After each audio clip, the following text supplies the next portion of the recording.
reunirnos un día más y ahorita haciendo la retransmisión por las fallas que tenemos ahí con el internet. Pero gracias a Dios por la oportunidad. Y bueno, como puede ver, habíamos puesto en el día de hoy la invitación para participar de la mesa del Señor y también este post, la imagen que usted está viendo aquí, que es lo más importante de una mesa. ¿Qué es lo más importante de una mesa? Al venir aquí, al estar allá, lo que esperábamos es que usted hubiera meditado en esta pregunta. Es una pregunta que tiene diferentes respuestas posibles y todas correctas, porque quizá podamos pensar, bueno, lo más importante en la mesa pues va a ser lo que se sirve, ¿verdad? Obviamente, qué es lo que se va a servir, sería lo importante, cómo se va a servir, quién lo va a servir, como puede ver en esta foto, en qué utensilios se va a servir, qué tipo de vajilla se va a usar, etcétera. Las mujeres que son muy detallistas pues piensan en los adornos, ¿no? Para no solamente ver una mesa vacía, sino poder ahí tener un adornito. Cuando no hay mucho recurso pues surge la creatividad para poder hacer cosas bonitas con poco presupuesto y que se vea vistoso. Y así cada uno podemos pensar, ¿verdad? Podemos pensar qué es lo más importante de una mesa. Pensando en una mesa de banquete, pues igual que no se doble, ¿verdad? Que soporte el peso, que tenga buena altura, que sea cómoda para los comensales, que sea accesible, que quepa en el lugar donde vamos a poner. Hay muchas respuestas. Y pues así como nosotros hemos aprendido, tratamos de meditarlo en base a la palabra de Dios. Y entonces tenemos que ver en la Biblia, si podemos responder con la misma Biblia qué es lo más importante. Y entonces quiero partir de nuestra cita inicial, Lucas 22-27, donde el Señor Jesús está con los discípulos en lo que conocemos como la Santa Cena, celebrando la Pascua, la última cena. Y entonces les pregunta el Señor, ¿cuál es mayor? ¿El que se sienta a la mesa o el que sirve? ¿El que se sienta a la mesa o el que sirve? ¿No es el que se sienta a la mesa? Mas yo estoy en vosotros como el que sirve. Entonces aquí el Señor está denotando que lo más importante, obviamente, pensándolo como invitados, obviamente es mucho quién te invita, pero al final está diciendo que el más importante o lo más importante es quién se sienta a la mesa, quién se sienta a la mesa. Y entonces surge la pregunta del tema general de esta mañana o de este día, ¿no? ¿Quién eres cuando te acercas a la mesa? ¿Quién eres cuando te acercas a la mesa? Vamos a meditar con el favor de Dios en este día en 7 personajes que tuvieron la oportunidad de poder compartir la mesa con el Señor Jesús. Y al final el Señor siempre estaba enseñando, y hoy que vamos a participar o participamos ya de la mesa del Señor, es algo que tenemos que hacer. Mire, hay gente que quizá no viene porque se siente indigna, gente que está consciente de su situación, quizá no la mejor, quizá de pecado, pero que en el corazón de Dios, lejos, como vamos a ver hoy en el desarrollo del tema, no está el condenar, no está el juzgar. Obviamente en algún momento nos va a señalar, en algún momento va a despertar nuestra conciencia estando con Él, pero vamos a ver, a meditar a la luz de la palabra, quiénes somos al acercarnos o cuando nos acercamos a la mesa. Amén. Entonces vamos a ver con el favor de Dios 7 personajes. Vamos ahí, sígame las citas por favor. Vamos a ver la primera en Mateo 9. Mateo 9 dice la escritura: pasando Jesús de allí, vio a un hombre llamado Mateo, que estaba sentado al banco de los tributos públicos, y le dijo, sígueme. Y se levantó y le siguió. Aconteció que estando él sentado a la mesa en la casa, ahí está la expresión, sentado Jesús a la mesa en la casa, he aquí que muchos publicanos y pecadores que habían venido se sentaron juntamente a la mesa con Jesús y sus discípulos. Cuando vieron esto, los fariseos dijeron a los discípulos, ¿por qué vuestro maestro come con los publicanos y pecadores? Al oír esto Jesús les dijo, los sanos no tienen necesidad de médicos, sino los enfermos. Id pues y aprended lo que significa misericordia quiero y no sacrificio, porque no he venido a llamar a justos, sino a pecadores al arrepentimiento. Y entonces aquí el Señor, en este pasaje, en esta experiencia, en la mesa, está señalando, apuntando a dos tipos de personas.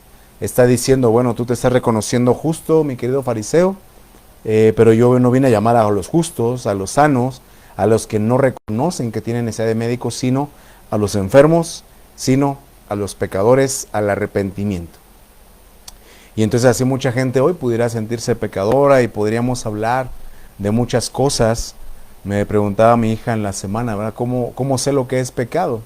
Y entonces tenemos que ver, ¿verdad? No es por un lado lo que uno te diga como pecado, sino lo que ya Dios estableció en su palabra. Están los 10 mandamientos, está la lista de las obras de la carne, las restricciones de Juan para entrar a la santa ciudad, ahí en Apocalipsis. El mismo apóstol Juan habla de pecados que son de muerte y otros que no. Y entonces ahí hay una serie de pecados, ¿verdad? Que al revisar nosotros, a menos en los 10, todos hemos mentido, todos hemos en algún momento jurado falsamente, quien no sea respecto a la codicia. Obviamente habla del adulterio, pero también cuando viene el Señor Jesús habla y dice que no solo es el que lo comete físicamente el adulterio, sino aquel que mira para codiciar a la mujer, dice, ya es adúltero en su corazón. Y entonces para poder enfocar lo que el Señor nos está hablando aquí en este pasaje, quiero que vea conmigo el término justo que aplica aquí. El término justo que aplica aquí porque nos va a permitir entender lo contrario, lo opuesto. Entonces me dice que es una palabra dikaios, la 1342 del griego, que significa equitativo, es decir, que reparte por igual, que no hace acepción de personas, lo mismo, equitativo, ya sea en carácter o en acto, en acciones. Pero mire cómo dice aquí, alguien inocente, alguien que no tiene culpa, alguien santo. Yo cuando me ha tocado compartirle a mis hijos, a mi hija de mi vida de adolescente, mi vida pasada, y si usted me conoció y sabe lo tremendo que fui o que soy, pues sabe que no soy ni inocente ni santo, ¿no? Que no era le digo, aunque era cristiano, era de un adolescente cristiano, no era la más blanca paloma, ¿verdad? No llegué ahí por ser buena persona a la dirección o perder un trabajo, etcétera, sino que tuvo una causa, una razón de ser. Y entonces el justo es aquel que es inocente, que no tiene culpa, que es santo. Me dice alguien que su rectitud, dice, es autoevidente, ¿verdad? Está la evidencia ahí, está la evidencia de su justicia, ya sea en sus principios, en cómo se conduce. Hay gente que tiene mucha permisividad, dice, es justo en sus decisiones, entonces que, como dice el Salmo, aún jurando en daño suyo, no por eso cambia, justo en sus decisiones, justo en la ejecución, ¿verdad? Hay veces que uno no quisiera ejercer el castigo, ejercer la condena, pero alguien que es justo no mira, sino simplemente ejecuta, simplemente decide, simplemente se conduce por el principio que ella tiene. ¿Me estoy explicando? Y entonces es alguien justo. Entonces lo contrario con los que el Señor, la gente de aquel tiempo se escandalizó porque comía con ellos, era gente que no era inocente, que tenía culpas, era gente que no era la más santa, que no guardaba la ley de Dios o los mandamientos de Dios, gente cuya rectitud no era autoevidente, que la gente más bien podía decir que era gente que era permisiva en sus principios, que no era justa en sus decisiones, y obviamente ya no hablamos de la ejecución, ¿verdad? Entonces, algo que quiero enfocar en este pasaje es precisamente como usted leyó conmigo en el pasaje anterior o inicial de Mateo 9, dice que un hombre llamado Mateo, un hombre llamado Mateo. Mateo, para que sepa, es el nombre griego. Alguien decía en el TikTok, ¿por qué los discípulos no se llamaron Isaac, Abraham, Jacob? ¿Por qué un nombre griego? Bueno, porque así fue la traducción. Pero usted puede estudiar y darse cuenta que esos nombres que aparecen ahí, Mateo, Marcos, Lucas, Juan, etcétera, son nombres en el griego, pero puede buscar su raíz en hebreo. Entonces Marcos 12, Marcos, que fue otro evangelista, o que escribió el evangelio, él toma el ángulo y dice, ok, Mateo, pero dice Leví, hijo de Alfeo. ¿Sí? Ahí en Marcos 2.14, a Mateo se le reconoce como Leví, hijo de Alfeo.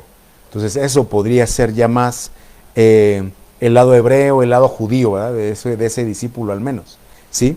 Y entonces quiero que vea aquí qué fue lo que pasó. A veces cuando nos desenvolvemos en el mundo, terminamos aceptando los principios del mundo, así como le pasó a aquellos jóvenes, Daniel, Misael, Azarías, Ananías, son sus nombres hebreos, y usted sabe cuando son llevados cautivos a Babilonia, entonces le cambian, ¿verdad? Sadrach, Mesach, Abednego, les quieren cambiar el nombre. A José igual, cuando va a Egipto le cambian el nombre, y entonces terminamos adoptando el nombre que nos dan, que no tendría nada de malo, porque Mateo, si usted no sabía, significa regalo de Dios, ¿no? Mateo, regalo de Dios, liberalidad.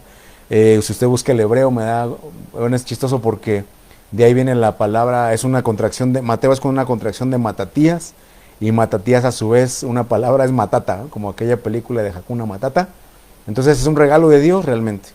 Pero entonces no estoy diciendo que él se avergonzaba ni nada, quizá para poder llegar a una condición, a una posición de poder ser alguien que cobrara impuestos, tuvo que cambiarse o aceptar el nombre griego, no lo sé.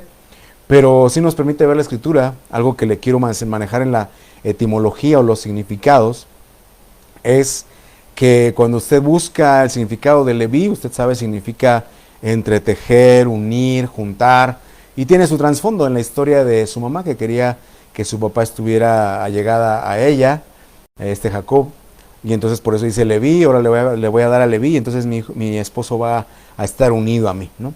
Y después Dios los escoge como los levitas, etcétera. Pero algo que me llamó la atención es que esa palabra Leví significa guirnalda. Guirnalda, que cuando usted lo estudia en la Biblia, hay dos tipos de corona. Una es guirnalda y otra es diadema, ¿no? Guirnalda de estéfanos, ¿no? Se llaman Stephanie. Es una guirnalda, es la corona de olivas que se pone a los que son vencedores, generalmente en alguna competencia olímpica, ¿sí? De ahí viene la palabra guirnalda. Entonces una corona, un reconocimiento que se obtiene por haber vencido, haber peleado conforme a las reglas, haber obtenido un premio, ¿sí?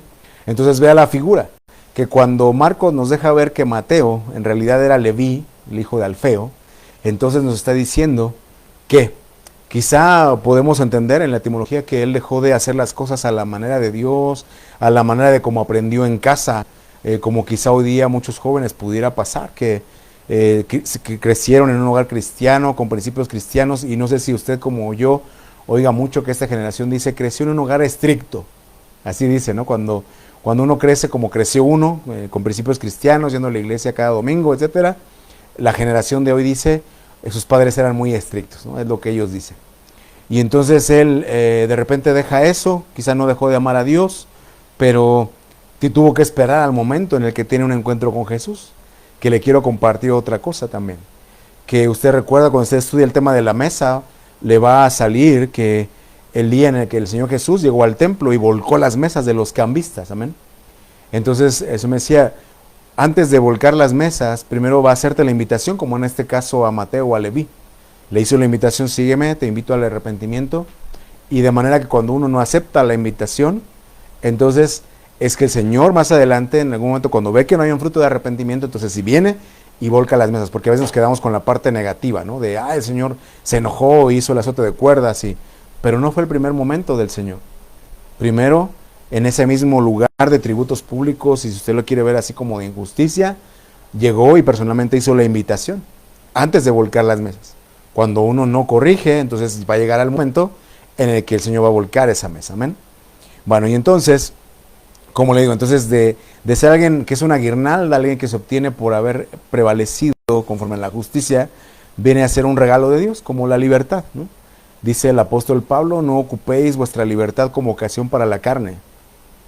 Entonces muchas veces como cristianos y por el ambiente en el que nos desenvolvemos, escuela, familia, vecindario, trabajo, terminamos nosotros siendo liberales, es decir, es un regalo de Dios, pero ya no lo estamos usando para mantenernos firmes en esa libertad que Cristo nos hizo libres, sino que lo estamos usando para, es una liberalidad que nos va a apartar de las cosas de Dios, un lugar que, a menos que como en esta mañana o en este día el Señor nos invite a su mesa, vamos a poder corregir. No sé si usted recuerda otro personaje, otro publicano, otro recaudador de impuestos, Zaqueo, Lucas 19, que ahí el Señor se invita a su casa, se Zaqueo, desciende, es necesario que hoy pose en tu casa. Y entonces cuando él muestra ese fruto de arrepentimiento que dice, Señor, sin algo he defraudado a alguno, se lo devuelvo cuadruplicado y la mitad de mis bienes doy a los pobres, el Señor da un testimonio de Zaqueo y dice, hoy ha llegado la salvación a esta casa, por cuanto él también era hijo de Abraham. Pero, dice, porque el Señor vino a buscar y salvar lo que se había perdido. Entonces así ya vemos hijos de Abraham, cristianos, pero que nos estamos conduciendo de una manera perdida, quizá le digo por el ambiente, las circunstancias así nos llevaron, pero la invitación hoy es que nos acerquemos a la mesa, porque es nuestro tema. ¿Cómo te acercas a la mesa? Que nos acerquemos como alguien que por su justicia dice, yo no necesito, yo sí ayuné los 7 días, yo sí oro, como aquel, recuerda la parábola, aquel fariseo que oraba consigo mismo, dice, yo no soy como este, yo sí diezmo, yo sí oro, yo sí ayuno, yo sí, yo sí. Y el otro publicano dice que se daba golpes de fecha y dice, ese propicio a mí, pecador. Pero dice la Escritura que aquel descendió justificado antes. Entonces, ¿cómo te acercas a la mesa? Si tú reconoces que no eres una blanca paloma, que no eres inocente, que no eres santo, que tienes culpas, que quizás has cambiado los principios de Dios, Él no te viene a juzgar. Él no te viene a volcar la mesa todavía. Él al contrario te viene a invitar a la mesa para que tú puedas reconocer y decir, Señor, mi condición no es la mejor. Pero si tú me invitas a tu mesa, yo quiero participar de esa mesa. Amén. Número 2, mire, Lucas 16, 19 dice, había un hombre rico que se vestía de púrpura, esta es una parábola, y de lino fino, y hacía cada día banquete con esplendidez. Había también un mendigo llamado Lázaro, que estaba echado a la puerta de aquel, lleno de llagas, y ansiaba saciarse de las migajas que caían de la mesa del rico. Y aún los perros venían y le lamían las llagas. Aconteció que murió el mendigo y fue llevado por los ángeles al seno de Abraham, y murió también el rico y fue sepultado. Vea cómo la narrativa nos dice que los dos murieron. Lo que dice Eclesiastés, dice, lo que le acontece al rico le va a acontecer al pobre, los dos vamos a morir. Dice la Biblia que está establecido para los hombres que muramos una sola vez y después de eso seamos juzgados. Pero todos vamos para allá, para ser juzgados. Vea cómo este relato nos dice que mientras que el mendigo llamado Lázaro fue llevado por los ángeles, al rico en este caso lo sepultaron, es decir, que quizá no tuvo ni siquiera quien lo sepultase, no había la economía, los recursos, el lugar, la familia, quizá que lo reclamase, no sabemos. Pero entonces vea que aquí hay dos cosas en la mesa. No dice que el rico le daba a Lázaro, dice que Lázaro, dice, se sentaba a la puerta y ansiaba comer las migajas. Usted recordará que hubo una mujer, la mujer sirofenicia, que cuando viene con Jesús y le pide que libere a su hija, le dice, el Señor Jesús, no es bueno tomar el pan de los hijos y darlo a los perrillos. Recuerde que el pan de vida es Cristo, el pan es Cristo, amén. Dice, yo soy el pan de vida, el pan vivo que descendió del cielo, el pan es Cristo. Pero entonces esta mujer le contesta y le dice, sí Señor, pero aún los perrillos comen las migajas que caen de la mano de la mesa de sus amos. Y entonces le dice, mujer, grande es tu fe. Si no quieres el pan y quieres solo una migaja que es la liberación, sea conforme a tu fe, que sea hecho. Y cuando llega a su casa encuentra a su hija liberada. Bueno, entonces así también vea cómo quizá usted así vino hoy. A veces vamos a la iglesia mendigando, ¿va? Porque así como aquel que llevaban al templo de la hermosa, ese que mendigaba. Y entonces a veces así no queremos más que alguien nos abrace, alguien nos salude, como decía un programa de los años 80, ¿verdad? Tú a alguien le importas. Saber que a alguien le seguimos importando en la iglesia, que se dieron cuenta que dejamos de venir, que se dieron cuenta que nuestro semblante cambió, qué sé yo. Y sin embargo no pasa. Ahora quiero decirle que cuando usted investiga esta palabra mendigo, no sé si de ahí los chapines sacaron la palabra patojo, pero es la palabra 4434, patojos, ¿no? Patojos. Y entonces esa palabra mendigo significa pordiosero, como agazapándose, como alguien que le da pena, alguien que se agacha. Pobre, dice estrictamente denotando mendicidad absoluta o pública, es alguien que se le nota la necesidad, es alguien que a veces uno va y a un restaurante con los demás y dice, no, yo estoy bien, no tengo hambre ahorita, estoy en ayuno, pero ¿cuál? Uno trae la tripa ahí rugiendo y no quiere dar a entender, pero en el caso de un mendigo es que no se puede esconder, no se puede esconder esa mendicidad, dice, ya es algo público. Dice las derivaciones, es una idea de hacer caer a alguien que ha caído. Dice ahí es la idea de hacer volar, es decir, como cuando quizá usted tiene un negocio y entonces dice, es que afecta la vista de mi negocio, ahí lo echa uno a volar, asustar, espantar. Veíamos que esa palabra en el hebreo es que a veces uno quiere, lo que debería ser un sueño agradable, lo mejor que uno había disfrutado en la vida, se convierte en una pesadilla y viene a ser lo peor. Llámese hijos, matrimonio, trabajo, decisiones, lo que antes era nuestro sueño se convierte en una pesadilla, a eso se refiere el espanto. Y vea cómo también la palabra pipto, es una derivación, significa derrumbar, frustrar, perecer, postrar, caer, ¿no?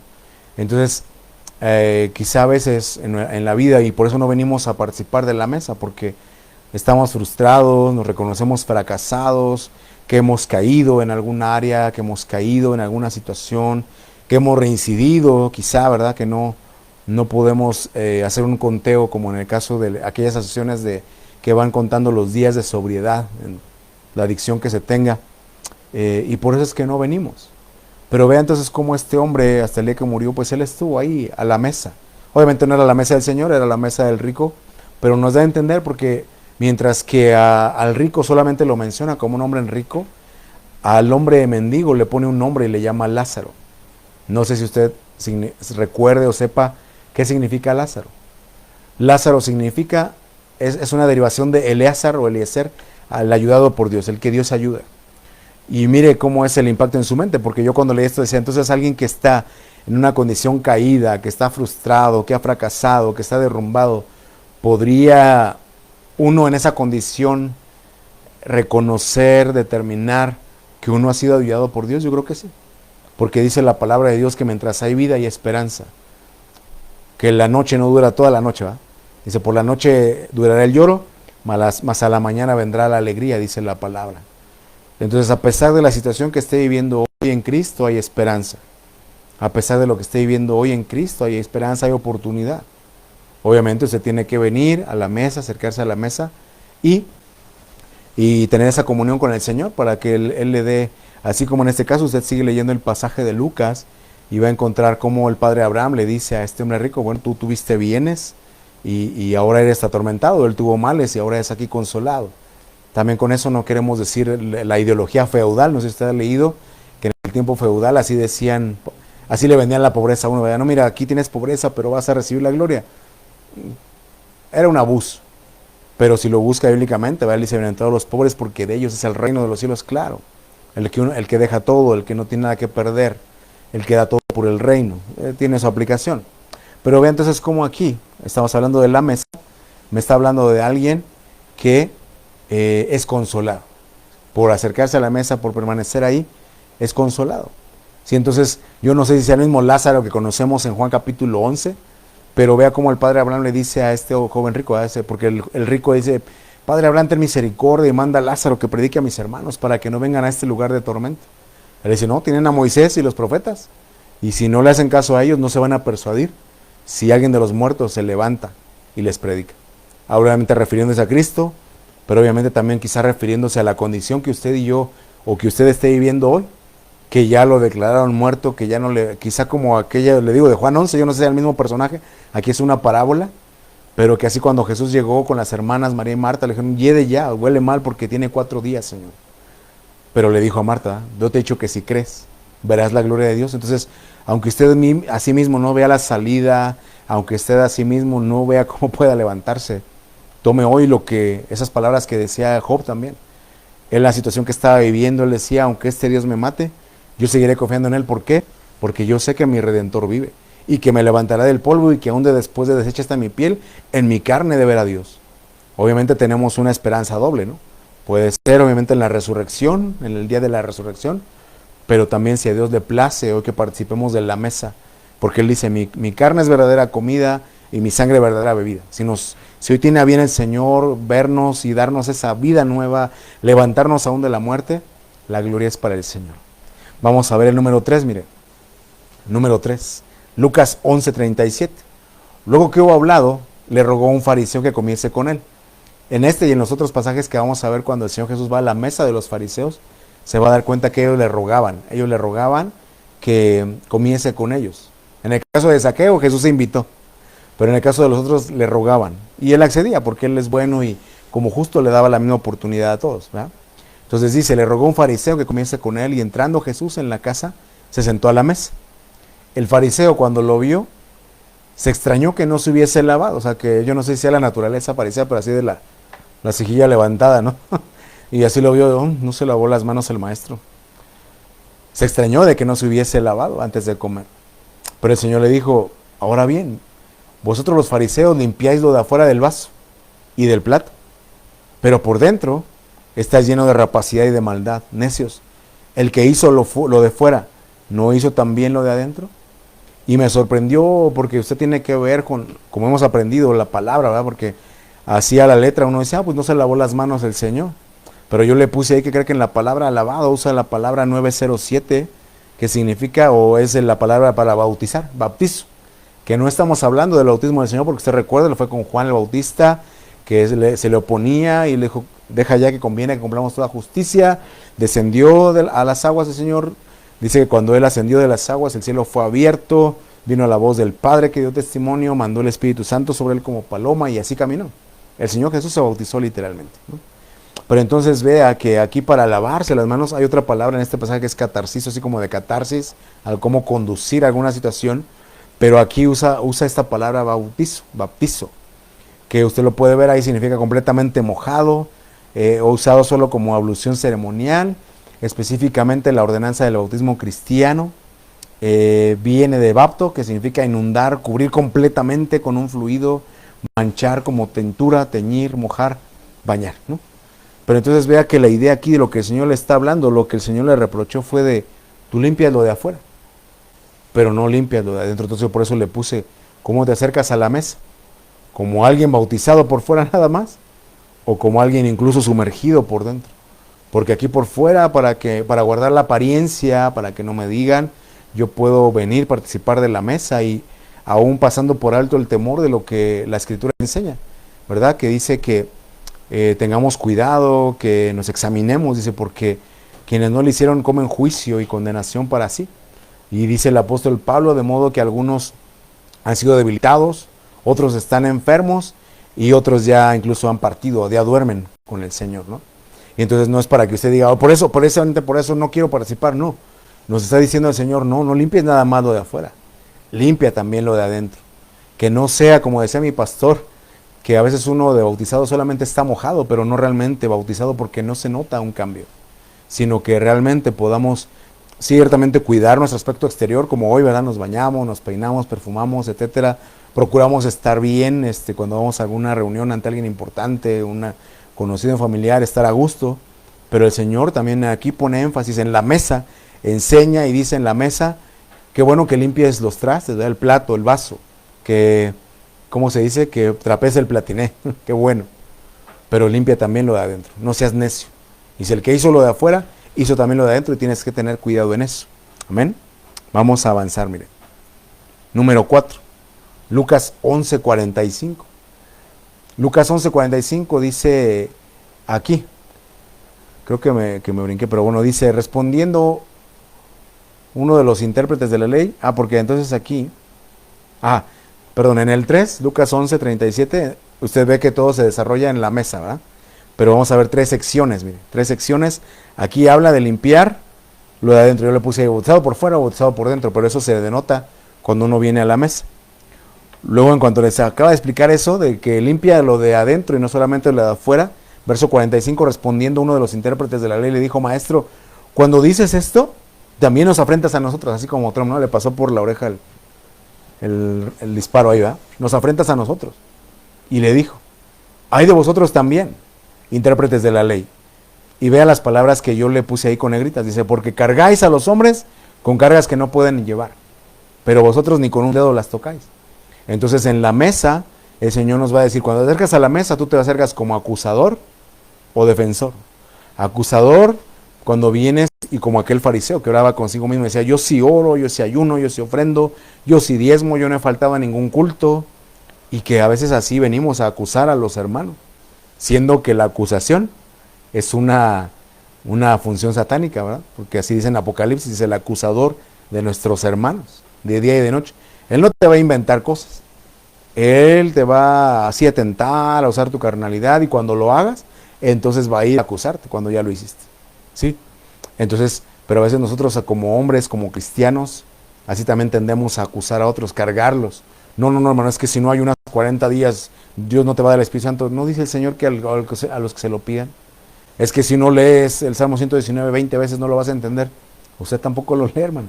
¿Sí me explico? Y así nos imponemos diferentes cargas, y que sí la música, y que sí la comida, y que sí las tradiciones, y que sí la Navidad, tantas cosas. Pero dice el Señor, cargas a los hombres con cargas que no pueden llevar, pero también ustedes ni con un dedo las tocáis. Luego dice, hay de vosotros que edificar los sepulcros a los profetas de quienes mataron vuestros padres, de modo que sois testigos y consentidores de los hechos de vuestros padres. Entonces vea cómo cuando se acercaron a la mesa el Señor les señaló que uno puede ser testigo y consentidor. Les comentaba en otra ocasión que encontré a un compañero robándole a otro ahí en su locker un día, y me vio y se espantó, ¿no? Y me dice, no va a decir nada. Le digo, no va a decir nada porque lo vas a regresar y lo vas a dejar como estaba. Pero si falta y me preguntan, yo sí voy a decir quién fue porque te estoy viendo y te lo estoy diciendo en tu cara. Gracias a Dios se entendió, no hubo necesidad de aplicarle la llave del diácono y lo dejó, ¿verdad? Pero ¿qué le quiero decir? Que esa es una experiencia. Quizá ha habido otras en las que también yo he sido cobarde y he sido testigo y consentidor además, porque híjole, no hay que decir nada, no, mejor no digas nada.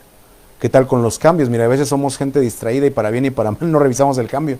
Pero que cuando sí se da cuenta, ay, me dio de más, gracias Señor, tus bendiciones.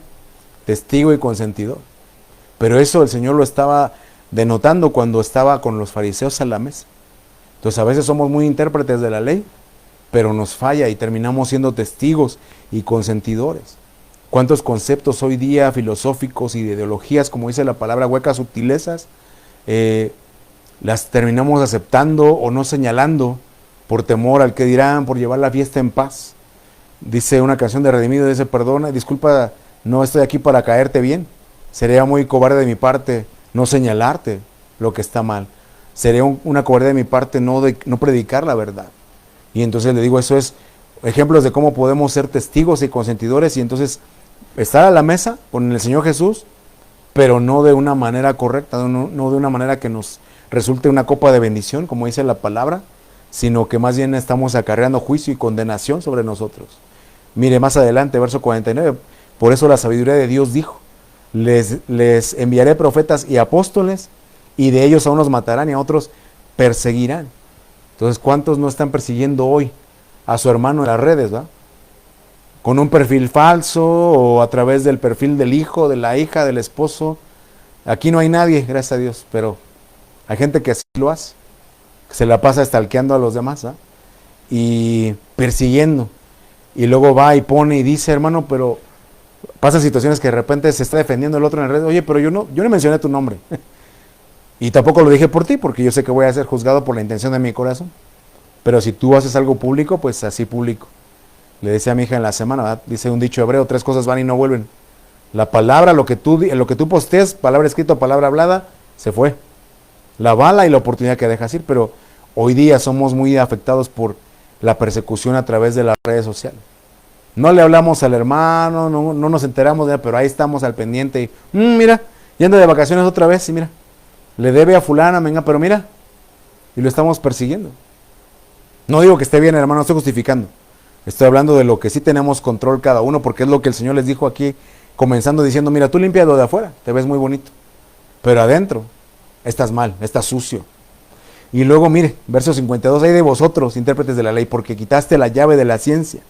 Ni entraste tú, y a los que estaban entrando, se lo impediste. Esa palabra ciencia es gnosis, el conocimiento. Pero vea entonces cómo eso lo dice el último, cómo le quitaron esa llave a la gente, poniendo cargas, siendo testigos y consentidores de lo que estaba mal, persiguiendo, y entonces, ¿sabes qué? La gente, llegamos al punto de lo que hoy dicen, para ser como él, no, mejor no, gracias. Mucha gente, apenas el mes pasado, ¿verdad? Surgió la noticia por allá en algún país, de una muchachita que su pretexto de no estar en la iglesia fue la hipocresía de los hermanos, ¿verdad? No, es que yo por la hipocresía, bueno, trabaja con la tuya propia. Tienes una oportunidad cuando te acercas a la mesa de comer con el Señor, Él no te va a reprochar, no te va a juzgar, no te va a decir, platicas así como cuando sales a tomar café con un amigo ahí, platican y en una de esas el Señor, en su amor, en su misericordia, te hace ver las cosas de una manera diferente.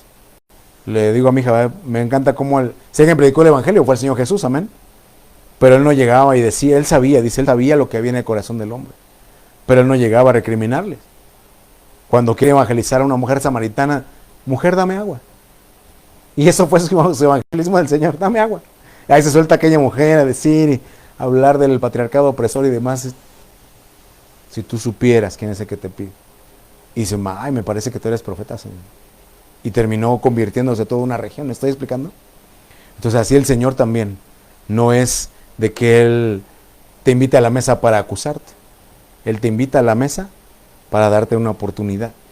Vamos a ver el quinto, mire, Lucas 7:36. Ahora en Lucas 7 dice, uno de los fariseos, otra vez, mire, ¿se acuerda que le dije? Que rogaron a Jesús. Con Zaqueo se invitó, pero aquí le rogaban. Uno de los fariseos le rogó a Jesús que comiese con él, ¿ok? Y habiendo entrado en la casa del fariseo, se sentó a la mesa, otra vez se sentó a la mesa. Entonces, una mujer de la ciudad que era pecadora, al saber que Jesús estaba en la mesa en casa del fariseo, trajo un frasco de alabastro con perfume. Y estando detrás de sus pies, llorando, comenzó a regar con lágrimas sus pies, los enjugaba con sus cabellos, besaba sus pies, los ungía con perfume. Cuando vio esto el fariseo, que le digo la naturaleza de los fariseos, ¿no? Dijo para sí, si fuera profeta, conocería quién y qué clase de mujer es la que le toca, que es pecadora. Y entonces le digo, por eso mucha gente no quiere venir a la iglesia. Más adelante quizá podamos hablar del juicio, porque entre familia, entre hermanos, entre amigos, es que me estás juzgando. No es que te esté juzgando como para condenarte. Te estoy haciendo ver, porque le repito, sería un cobarde si no te digo. Si te dejo que vas a la muerte, oye, yo puedo sacar el freno de mano, pues lo voy a hacer por ti, ¿no? Tenemos que hablar de lo que es el juicio. Pero en este caso, vea usted la situación, el fariseo lo invita y entonces se escandaliza de que esta mujer pecadora viene con el Señor y lo empieza a ungir y dice, si fuera profeta, sabría qué clase de mujer es. Le puse heridor porque cuando usted busca, si le digo fariseo, pues usted tiene en la mente, pues alguien religioso, extremista, que guardaba celosamente los mandamientos. Pablo dice, en cuanto a la ley, fariseo, que no tenía nada malo, porque dice, soy irreprochable. Si alguien tiene que gloriarse, decía Pablo, soy yo. En cuanto a la ley, fariseo. Si él que era un buen fariseo. Pero le digo, el peligro de los fariseos es que generalmente tienden a confiar en su propia justicia antes que en la justicia de Dios. Bueno, pero entonces cuando usted busca esa palabra, lo va a derivar allá en el hebreo perish, que significa el que hiere. El que hiere por algo específico. Entonces, a mi mente viene el tipo de esposo, ¿verdad? Que no, pero ¿dónde dice la palabra? Y te callas, y te sujetas, y me obedeces, ¿verdad? Porque cuando es a favor de uno se aplica a la Biblia. Pero sí, a ver, ¿y tú estás sujeto a Cristo? Y tú me estás amando como Cristo a la iglesia, pues ya nos empata el partido, ¿no?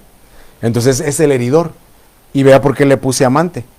Porque entonces, como el Señor vio que no entendió, que discernió que lo estaba juzgando, entonces les cuenta una parábola el Señor. Y le dice, Simón, una cosa tengo que decirte. Te voy a contar una historia. Había 2 deudores en una ciudad. Dice, uno le debía a su señor 500 y otro 50. Dice, como el Señor vio que ninguno de los 2 tenía para pagar, perdonó a ambos. Le dice, pero yo te pregunto, ¿cuál de ellos crees que va a amar más al Señor? Y le dice al fariseo, creo que el que le perdonó más. Dice, bien has juzgado. Porque al que mucho se le perdona, mucho ama. Pero aquel que se le perdona poco, poco ama. ¿Qué le estaba diciendo? Tú como fariseo piensas que tus pecados son poca cosa, que no se comparan. Y como cristianos se nos olvida que así como criticamos a la comunidad abecedario, ponen el mismo rango en Apocalipsis a los mentirosos, a los adúlteros, etc. Nos ponen en el mismo nivel. No hace una separación de aquellos son peores que estos, ¿no? Nos ponen en el mismo nivel. Pero entonces es por eso que el Señor le dice, exactamente, porque se te perdonó poco, amas poco. Pero ella, porque amó mucho, porque se le perdonó mucho, ama mucho. Entonces dice, vuelto a la mujer, dijo Simón, ¿ves esta mujer? Entré a tu casa, entonces vea cómo le está hablando a un fariseo. Alguien que tenía la ley, que tenía la tradición, dice que de los ancianos, recuerda otro pasaje, dice, no guardas la tradición de los ancianos. Entonces, ok, tú tienes un protocolo. Entré a tu casa y no me diste agua para mis pies. Recuerda que el Señor en el pasaje que leímos dice, ¿quién es mayor, el que se sienta o el que sirve? Dice, es el que se sienta. Dice, pero yo soy entre ustedes como el que sirve. Era un protocolo que no había zapatos como hoy, había sandalias, se empolvaban. Era parte del anfitrión, responsabilidad, proveer a alguien agua, lebrillo, toalla para que limpiara sus pies y pudiera estar cómodo y no con la contaminación del polvo, ¿verdad? Entonces dice, no me diste agua para mis pies. Mas esta ha regado mis pies con lágrimas y los han jugado con sus cabellos. Mira, ella no tiene un protocolo. Ella es una pecadora, si tú quieres, pero tiene lágrimas. Luego le habla de los besos, dice, no me diste beso, mas esta desde que entré no ha cesado, y me gusta que el Señor específico dice besar mis pies, porque otro que sí besó al Señor Jesús fue Judas, y fue para traicionarlo. Le dice, el Señor, Judas, con un beso entregas al Hijo del Hombre. Y leíamos un pasaje, ¿verdad?, de Proverbios que decía, valen más los besos del ¿cómo era? Se me olvida, pero está muy interesante. Dice, son mejores los besos del enemigo que las palabras dulces del amigo. ¿Cómo era? Algo así era. Ahorita se lo digo, se me olvida, me cuesta trabajo, pero está muy interesante. Como a veces del que se espera que te va a no traicionar, ese que te traiciona, y aquel a quien le caes mal, resulta ser que te es más útil su trato contigo. Más confiable es el amigo que hiere que los abundantes besos del enemigo. Más confiable es el amigo que hiere que los abundantes besos del enemigo. ¿Se da cuenta? Y yo aquí no hay nadie, pero hay iglesias donde son besos así. Ay, hermana querida. Pero si venía de hablar con ella, venía de no defenderla de algo que dijeron, hablando cuando no está, y no la defendió, no defendió el honor de la hermana, que le dice que es su super amiguis, ¿verdad? Bueno, entonces aquí otra cosa que cantábamos al principio de este día, en la alabanza, dice, beso tus pies delante de todos, no importa lo que pensarán de mí. No sé si usted ha intentado besar los pies de alguien, sin estar acostado, ¿verdad? Pero no hay otra más que se tenga que postrar, que tenga que doblar su rodilla. No hay manera de besar los pies del Señor si no es humillándose. Entonces vea cómo el Señor, a la Biblia dice, la suma de tu palabra es la verdad. Entonces cuando usted suma y dice, bueno, aquel lo besó, pero fue para entregarlo. Y esta lo besó humillándose, pero exaltó al Señor, lo honró. Luego verso 46 le dice, no ungiste mi cabeza con aceite. Ok, tú eres fariseo, tú tienes un protocolo, tú tienes los mandamientos, etcétera. Sabes que el aceite representa honra, dice Jueces 9:9. Honra a Dios, honra a los hombres. No me honraste. Dice, pero esta ha ungido con perfume mis pies y me impactaba porque dice Eclesiastés 10, no sé si usted lo recuerda. Dice ahí, dice, la mosca muerta hace heder, hace oler mal el perfume del perfumista. Dice, así es una pequeña locura al que es estimado por honorable, le va a afectar su reputación. Pero vea cómo en este caso entonces tiene mucha enseñanza el alabastro, porque no entraron las moscas muertas, a pesar de que era una mujer que fue juzgada o señalada como pecadora. Para el Señor no, él no era un perfume que olía mal, porque dice la Biblia, ¿verdad?, dice que se llenó toda la casa del perfume. Entonces, mire la comparación. En el caso del fariseo, hacer ese juicio, ese prejuicio, fue una locura y el perfume olió mal. Pero vea la mujer que cuidó ese perfume y lo guardó. Usted sabe que 300 denarios era casi el salario de un año. O sea, imagínese cuánto tiempo lo guardó, lo reservó, que le costó trabajar todo ese tiempo para poder derramarlo ante el Señor. Entonces, por eso le digo a usted quién es. Viene como el heridor, o sea, el que acusa, el que señala el pasado, el que recuerda, el que sí, pero tú eres esto, y acuérdate que tú fallaste, y recuérdate tú esto. O alguien que reconoce, pero que tiene una reserva especial para el Señor. Alguien que reconoce lo mucho que le han perdonado, dice el pasaje, y que puede amar al Señor. Porque también aquí dice aquí, mire, 47, por lo cual te digo, Simón, que sus muchos pecados le son perdonados, porque amó mucho. Mas aquí a la que se le perdona poco, poco ama. Yo no sé si esta mujer terminó siendo pecadora igual porque le prometían amor. Puede uno entender eso, ¿verdad? Y al final no lo tenía, obtenía traición, yo no sé. Pero lo que sí se dice el verso 48, el Señor le dijo, hija, tus pecados te son perdonados. Entonces, usted puede abstenerse de venir a la mesa porque lo está señalando y sabe que es verdad, pero puede venir a la mesa reconociendo y en ese agradecimiento y amando al Señor, y que el Señor le pueda decir esta mañana, hijo, hija, tus pecados te son perdonados. Porque no viniste acusando, viniste como alguien que ama. Vamos al 6, mire. Lucas 14. Aconteció un día de reposo que habiendo entrado para comer en casa de un gobernante, no solamente gobernante, sino que era fariseo, o sea, un fariseo gobernante. Estos le acechaban. Y aquí estaba delante de un hombre hidrópico, no sé bien la enfermedad, tiene que ver con el agua, si retenía líquidos o tenía mucho flujo, no sé, pero tiene que ver con el agua, ¿verdad? Hidrópico. Entonces Jesús a los intérpretes de la ley, Jesús habló a los intérpretes de la ley y a los fariseos diciendo, ¿es lícito sanar en día de reposo? Mas ellos callaron. Y él tomándole le sanó y le despidió y dirigiéndose a ellos dijo, ¿quién de vosotros, si su asno o su buey cae en algún pozo, no lo saca inmediatamente aunque sea día de reposo? Y ellos no le podían contestar estas cosas. Si entonces vea cómo aquí le puse enaltecido porque es lo que significa la palabra gobernante, es la palabra arcón. alguien que está en un lugar de honra, en eminencia superior, ¿verdad? Y viene este hombre, y entonces le voy a decir eso porque nos va a permitir ver los siguientes pasajes de este mismo, o versos de este mismo Lucas 14, ver qué fue lo que pasó aquí. Aquí se ofendieron porque sanó al hidrópico, en día de reposo. O sea, fue una falta, hasta la fecha le siguen criticando al Señor, ¿verdad? Es que era un transgresor de la ley porque no guardaba el Shabbat. Sí, pero es que no entendiste de qué se trataba. No entendiste que no era, en el verso anterior de limpiarlo de afuera, se me olvidó decirle, que usted sigue leyendo y dice, tú diezmas la menta, el eneldo, pero se te olvida lo más importante, la justicia y el amor de Dios. Entonces es lo que participamos a la mesa, el pan y el vino, es la justicia y el amor de Dios. Justicia, porque el Señor había emitió los decretos, los mandamientos, y también decretó que la paga del pecado era la muerte, o es la muerte. Y entonces Él no iba a pasar por alto su mismo mandamiento, su mismo precepto.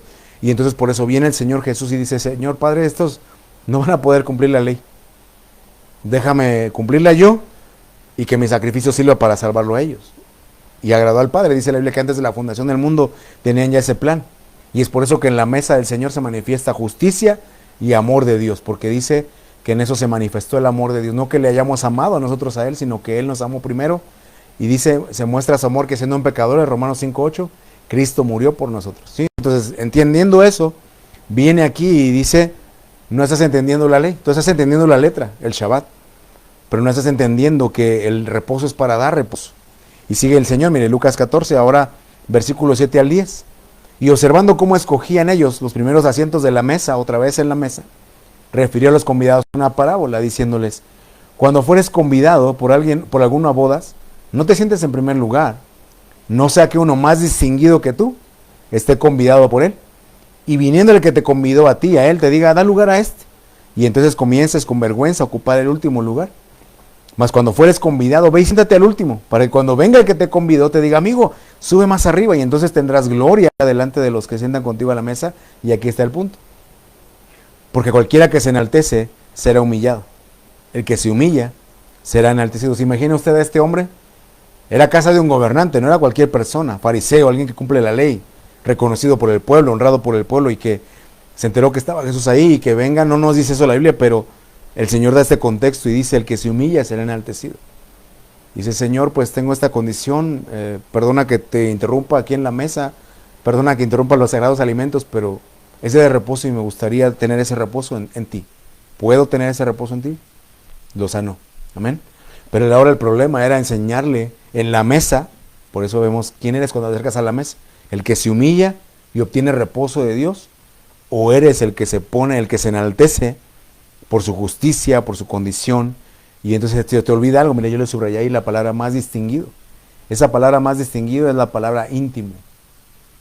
Dice la Biblia en los Salmos que Dios ama la verdad en lo íntimo. Entonces íntimo para Dios es alguien que viene y reconoce, Señor, mira, yo no tengo una condición de honor, no tengo lo que este hombre tiene, pero reconozco mi condición, reconozco mi necesidad. No merezco estar en la mesa, lo necesito. Me va a hacer mucho bien si me recibes, y el Señor lo recibió. Y seguimos avanzando, mira ahí en Lucas 14, ahora 12 al 3. Dijo también, o sea, eso le dijo a los invitados, ¿verdad? Le dice, no te sientes al primero, siéntate al último para que seas enaltecido. Pero le dijo también al que le había convidado, cuando hagas comida o cena, no llames a tus amigos, ni a tus hermanos, a tus parientes, ni a vecinos ricos, porque dígame si no, a veces uno piensa cuando hace una fiesta importante que sí le va a invertir, uno llama, ay, ¿quién sí da buen regalo? Y de repente le viene, no, este no trae regalo, este más bien trae gorrones con él, ¿verdad? Invita al primo del primo del primo, ¿verdad? Con él. Entonces dice, no invites a los vecinos ricos, no sea que ellos a su vez te vuelvan a convidar y ser recompensado. Cuando hagas banquete, llama a pobres, mancos, cojos, ciegos, y serás bienaventurado porque ellos no te pueden recompensar, pero te será recompensado en la resurrección de los justos. Y no le quiero ampliar mucho el tema, pero Mateo 22 habla de una parábola paralela, y habla también de que el padre de familia hizo un banquete, y entonces invita a gente, y se empiezan a excusar, dicen, es que yo acabo de comprar unas yuntas de bueyes, unas tierras, yo me acabo de casar, no puedo ir, sorry. Pero entonces dice que el siervo notifica al padre de familia y le dice, padre, esto fue lo que me dijeron, dice, no. Dice Mateo 22:8, ellos no eran dignos. Esos que fueron invitados no eran dignos, pero salte a las plazas, a las calles, y vuelve a mencionar a este grupo. Tráete a los pobres, tráete a los mancos, tráete a los cojos, a los ciegos, que se llene mi casa.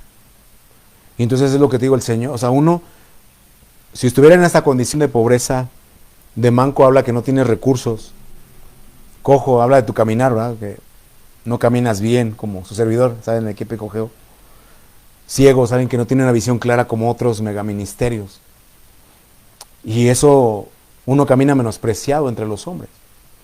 Pero el Señor en la mesa nos enseña y dice, mira, hay quienes invito y menosprecian la mesa por su justicia.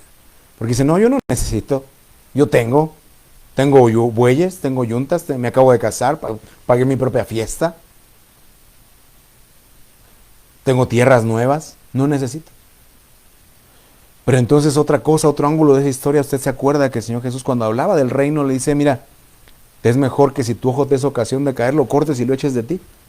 Mejor te es entrar tuerto, o sea, ciego, a que tengas los dos ojos y no entrar. Si tu mano te es ocasión de caer, córtala y échala de ti, no sea que teniendo las dos no entres. Y si tu pie te es ocasión de caer, córtalo y échalo de ti. Era una sentencia muy dura. Pero ve entonces como aquí el Señor le dice, te será recompensado en la resurrección de los justos. Usted de repente se abstiene y entonces a veces uno deja de tener amigos, o quizá la misma familia también, ¿verdad? Porque uno ya no tiene recursos, ¿no? O uno ya no tiene la mano para pecar, el pie para ir con ellos, etcétera. No sigue uno la misma visión. Pero entonces el Señor dice, esos que el mundo menosprecia, tienen un lugar en mi mesa. Y entonces es por eso que aquí la pregunta era, ¿cómo te acercas a la mesa? ¿Como alguien enaltecido, yo no necesito? ¿O como alguien humilde que reconoce, sí Señor, yo reconozco mi condición, pero si me invitas, pues lo menos que puedo hacer es aceptar tu invitación? Y la última, mire, aquí se lo voy a decir el título, hay discípulos incrédulos o discípulos creyentes. Yo no sé usted cuando viene a la mesa, ¿cómo viene? Si realmente cree el efecto de bendición, porque dice Pablo, es una copa de bendición que bendecimos y el corazón de Dios es que usted y yo seamos bendecidos. Hay quien igual no cree que, eso dícele, pero yo, mira, yo aquí sigo vivito y coleando, yo ni estoy debilitado, ni estoy enfermo y pues no estoy durmiendo y he hecho unas y no me he muerto. Pero eso simplemente lo encasilla, lo denota como un discípulo incrédulo. Mire, Lucas 24:30, cuando el Señor resucitó, 16:14. Finalmente se apareció a los 11 mismos, estando ellos sentados a la mesa, otra vez, a la mesa, y ahí en la mesa les reprochó su incredulidad y dureza de corazón, porque no habían creído a los que habían visto resucitado. Entonces, hermano, no se trata de que vengas a la mesa por tradición, porque quizá como cristianos es lo que podemos terminar haciendo, para que el pastor no nos diga, para que no me quiten mi privilegio, para que no me vayan a agarrar aquí ahorita en fila india los diáconos, ¿verdad? No sé, pero que al final en tu corazón no creas, porque el Señor en la mesa, dice, les reprochó su incredulidad y la dureza de corazón. Pero hubo otros discípulos, mira, que estaban desanimados, estaban tristes. Lucas 24:30, aconteció que estando, y habla de los caminantes de Emaús, dice, aconteció que estando sentados con ellos a la mesa, tomó el pan, lo bendijo, lo partió y les dio. Entonces les fueron abiertos los ojos y le reconocieron, mas él desapareció de su vista. Entonces cuando usted viene y participa de esta mesa y del pan y del vino, entonces cuando el Señor lo bendice, dice, tomad, comed, eso es mi cuerpo que por vosotros es partido.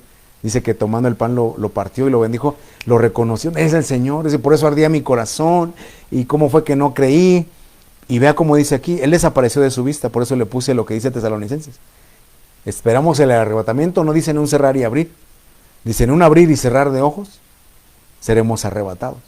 Entonces cuando usted reconoce al Señor, cuando usted, obviamente no estamos diciendo que literalmente estos elementos es otra doctrina, la transubstanciación, etcétera, pero la figura que dejó el Señor, ¿verdad? Haced esto en memoria de mí, todas las veces que lo hicieres, la muerte del Señor anuncias hasta que Él venga. Entonces cuando lo haces creyendo, o sea, yo cada vez que lo percibo al Señor creyendo tu muerte, tu resurrección, pero también anhelando tu venida, y no solamente creyéndolo para, ya que seamos libres de todo este conflicto y de cosas que tenemos en la tierra, ¿va? Una doctrina escapista, no, porque realmente anhelamos estar contigo en la eternidad, Señor, porque no hay incredulidad ni dureza, sino reconocimiento, pero eso se da en la mesa, cuando participamos de la mesa. Y le pongo aquí el resumen por si no lo tuvo, mire, ahí está, le tomo un screenshot, o lo vamos a pegar después en Facebook, pero dice entonces, ¿quién eres cuando te acercas a la mesa? ¿Un justo? ¿Alguien que no tiene culpa, que es inocente, que yo no necesito? ¿O un pecador que va a obtener salvación? Porque fue lo que obtuvieron, salvación. ¿Quién eres cuando te acercas a la mesa? ¿Un rico que hace sus banquetes, que se olvida del pobre? O un mendigo, quizá alguien que ha fracasado, que está frustrado, que está triste, que ha caído, que está abrumado, pero que hoy al participar de la mesa, lo que el Señor quiere es darle consuelo, como lo hizo el padre Abraham. Dice, él recibió males, pero hoy en tu mesa, mira, recibió males, pero en la mesa del Señor está recibiendo consuelo. Alguien que solamente está bautizado por fuera, o alguien que está bautizado por dentro, que está limpio, que tiene la justicia y el amor de Dios. ¿Quién eres cuando te vas a acercar hoy esta mañana a la mesa? ¿Un acusador o un defensor? Otra vez, alguien que muestre la justicia y el amor de Dios. ¿Quién eres? ¿El acusador o el defensor de lo que no es literal, pero es lo que Dios quiere, justicia y amor? ¿Quién eres? ¿El heridor o alguien amante, el que ama al Señor, el que reconoce lo mucho que le han perdonado? El que viene y trae ese perfume. Ese va a recibir perdón de pecados en este día. Quizá por eso no viniste, porque no, yo hasta que corrija. Ven con el Señor, ven a la mesa y el Señor te perdona para que después puedas corregir. Enaltecido, alguien que se enaltece de, pues no tenemos necesidad, aquí pura gente que podemos, ¿verdad? A veces las iglesias terminan siendo un club. O alguien que se humilde, mira Señor, pues perdona que te moleste aquí en medio de la reunión, pero pues tengo una condición de enfermedad y pues quiero, el que se humilla. Dice ese va a recibir recompensa. Y por último, ¿cómo te acercas a la mesa? Estaban a la mesa, pero había incrédulos y estaban los discípulos creyentes, los que le rogaron que se quedase con ellos, los que fueron a esa hora de la tarde a hablarle a los otros de, hemos visto al Señor resucitado. Y entonces tuvieron un propósito, dice, vayan con mis hermanos y avísenle, un propósito. ¿Quién eres cuando te acercas a la mesa? Entonces, permítanos orar y esperamos que este tema sea de bendición, que si usted se quedó en casita y por las situaciones quizás se identificó con alguna, quizá usted es la amante, quizá usted es el mendigo, el que ha fracasado, el pecador, el que no se ha querido bautizar, el que ha sido humillado cuando viene a la iglesia, el discípulo incrédulo, no sé, pero la invitación está abierta. Venga, o aproveche hoy esta oración y cuando tenga oportunidad, venga a la mesa, acérquese a la mesa. Padre, en el nombre de Jesús, aquí estamos delante de ti, dándote gracias una vez más por la vida, tu misericordia, la oportunidad de poder meditar en tu palabra y sobre todo de participar de la mesa. Porque así como lo traza tu palabra, en el tabernáculo tú pusiste una mesa donde estuvieran recordados a través de esos panes cada uno de los hijos de Israel.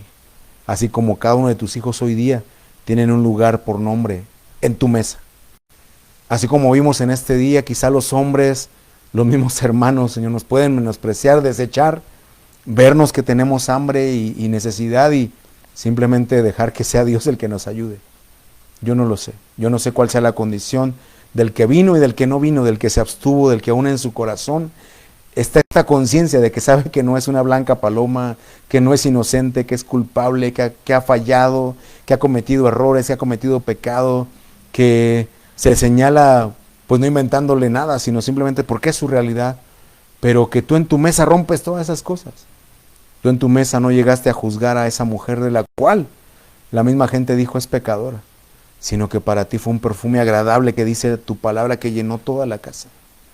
Tú no humillaste a aquel que se acercó ante la casa de un gobernante para pedirte sanidad en el día de reposo, sino que en esa humillación recibió la sanidad, recibió recompensa. Vimos en tu palabra que tú no menosprecias a aquel que su condición hoy no es de con la mejor visión, es ciego, su caminar no es el mejor, es cojo, quizá no tiene los recursos, es manco, es pobre, pero que tiene un lugar en tu mesa.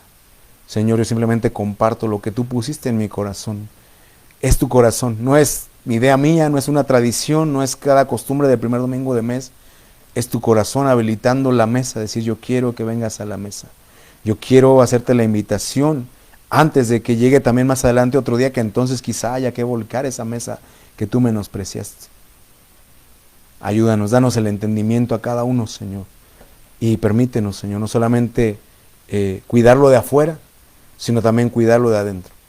Que no solamente lo hagamos por tradición, sino que seamos creyentes y podamos recibir hoy esa copa de bendición, esa bendición que tú has prometido para todo aquel que te ama, Señor.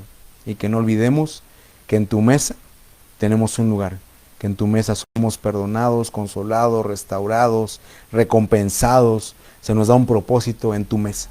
Que todas las bendiciones vengan sobre tus hijos y tus hijas en este día. Es nuestra oración en el nombre de Jesús. Amén. Amén. Bueno, pues vamos a prepararnos para participar de los elementos. Bendiciones, nos desconectamos. Nos vemos la siguiente ocasión.